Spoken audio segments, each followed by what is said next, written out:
मुख्तलिफ़ तरह के हैं। मुख्तलिफ जिस तरह बाकी बीमारियाँ मुख्तलिफ़ तरह की हैं कि कुछ बीमारियाँ काबिल इलाज हैं कि मुकम्मल ठीक हो जाती हैं, इसी तरह ज़हनी अमराज भी मुख्तलिफ़ तरह के हैं। कुछ ज़हनी अमराज मुकम्मल ठीक हो जाते हैं, लेकिन कुछ ज़हनी अमराज ऐसे हैं जो दवाइयों की मदद से कंट्रोल तो हो सकते हैं, लेकिन मुकम्मल तौर पे अगर आप कहें कि दवाई खानी ही नहीं पड़ेगी सारी उम्र, तो ऐसा नहीं है।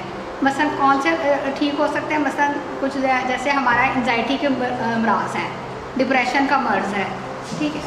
इसी तरह हमारे जो कुछ ऐसे मरीज़ हैं जैसे पैनिक अटैक्स हैं, या आपने सुना होगा घबराहट के दौरे पड़ते हैं, ये वाले जो अमराज हैं ये मुकम्मल ठीक हो जाते हैं, ठीक है, इलाज के साथ। और इलाज जो है वो दोनों तरह का होता है इसमें, जिसको हम बातचीत के ज़रिए इलाज कहते हैं, यानी कि काउंसलिंग भी बड़ी ज़रूरी है इनमें, और साथ साथ अगर ज़रूरत पड़े तो अद्वियात के इस्तेमाल। लेकिन कुछ ऐसी बीमारियां हैं जैसे बाइपोलर डिसऑर्डर हो गया, जैसे हमारा स्किज़ोफ्रेनिया हो गया, जैसे हमारा बच्चों का एक डिसऑर्डर होता है जिसको हम ADHD कहते हैं, ठीक है ना।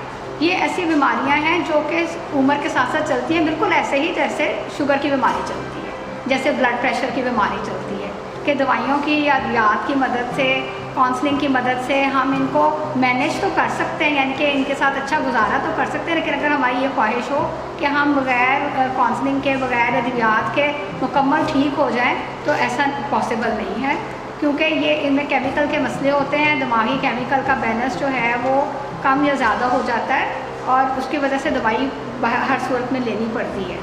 तो उम्मीद है कि आपको मेरी ये बात का मतलब समझ आ गया होगा। तो लेकिन देखिए, हम ज़हनी अमराज को सिर्फ इन्हीं बीमारियों तक महदूद नहीं कर सकते। ज़हनी सेहत क्या है? ज़हनी सेहत बहुत फ़र्क चीज़ है। ज़हनी सेहत ये है कि आप ज़माने की ऊंच नीच, उतार चढ़ाव, जो मुश्किलात हैं उनके साथ अपने आप को कितना एडजस्ट कर पाते हैं। अगर आप अच्छा एडजस्ट कर पाते हैं, इसका मतलब आप ज़हनी तौर पर सेहतमंद हैं। और इसी तरह कि आप अपने तल्लुकात को कितना अच्छा खूबसूरती से कायम करते हैं। जो शख्स तल्लुकात को खूबसूरती से कायम करते हैं वो ज़हनी तौर पर सेहतमंद है, ठीक है ना। और इसी तरह अगर आप अपने जज्बात पे कितना काबू पा रखते हैं, जज्बात का मुनासिब इजहार कैसे करते हैं, जो शख्स अपने जज्बात पे काबू पा सकता है, उसका मुनासिब इजहार कर सकता है, वो ज़हनी तौर पे सेहतमंद है।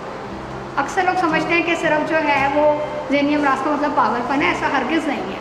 ज़हनी अमराज में तो हम आजकल देखें हमारे ज़्यादा मसले क्या चल रहे हैं, आपस में रिलेशनशिप के मसले चल रहे हैं, ठीक है। मियाँ बीवी की नहीं बन रही, बहन भाइयों की नहीं बन रही, दोस्तों की नहीं बन रही, ठीक है। उसकी वजह से जो है वो एंजाइटी का शिकार होते हैं या डिप्रेशन का होते हैं। जैसे अभी बच्ची ने बात की कि कट्स लगा देते हैं, ठीक है ना। छोटी सी घर में बात हुई है, बच्ची ने अदम बर्दाश्त की वजह है सारी, कि बात को बर्दाश्त ना करना, किसी की बात को सुन के उसको समझना ना, एकदम गुस्से में आ जाना, अपने आप को भी नुकसान पहुँचाना या दूसरों को नुकसान पहुँचाना। ये बेसिकली हमारे एक जो रवैये में अदम बर्दाश्त आती जा रही है, ये बेसिकली उसकी वजह से ये चीज़ें आ रही हैं, ठीक है। ऐसी चीज़ें जो हैं जैसे ये कट्स लगाने वाली बात, अदम बर्दाश्त, ये काउंसलिंग के ज़रिए बिल्कुल कंट्रोल की जा सकती हैं। ऐसी कोई बात नहीं है कि हम अपने गुस्से पे कंट्रोल नहीं कर पाते। लोग आम ख्याल है कि हम गुस्से पे कंट्रोल नहीं कर पाते, ऐसी कोई बात नहीं। अच्छी काउंसलिंग, अच्छी फैमिली सपोर्ट, आप लोगों को क्यों बुलाया, अच्छी फैमिली सपोर्ट माहौल की बदलाव, तब्दीली बहुत सारी ज़हनी बीमारियों से ना सिर्फ बचा सकती है, बल्कि बहुत सारी इस तरह के मामलात में जहाँ पे बच्चियाँ कट लगा लेती हैं, लोग